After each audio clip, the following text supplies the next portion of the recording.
Good morning, ladies and gentlemen. My name is David Andrew Christenson. This is a commentary on what Chief Judge John Roberts did yesterday and Obamacare.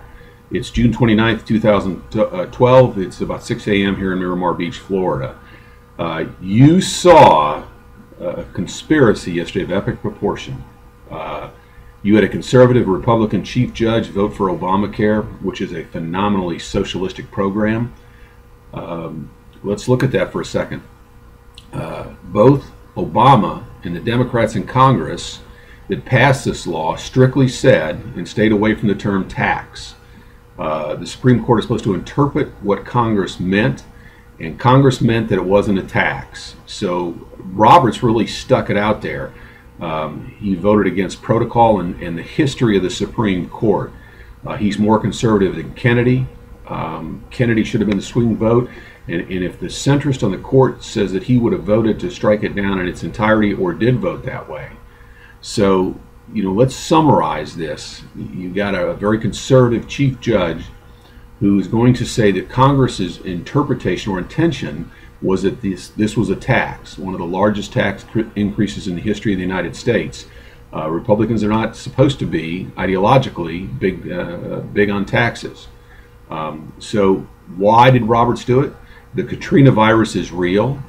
He knows that 155 million Americans and Canadians could be infected. Look at the facts. I went back last night and I was up all night doing research.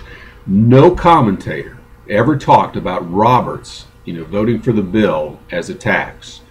Very, very few even talked about him voting for it in its entirety. Some said he might vote for parts of it. All right, but nobody ever discussed the tax aspect of it. So Roberts, think about that. All the intelligent people in the world never talked about it being a tax. Open your eyes, ladies and gentlemen. This is epic. This is something you're not going to see again in your lifetime, probably. So Roberts had to go to the liberal Democratic side to get this law passed. What deal does he have with Obama? I'm sure if you read my book, it's an epic constitutional crisis between the three branches. And now Roberts has gotten involved and said, all right, we're not going to tell the people, but yeah, we're going to establish this national health care program.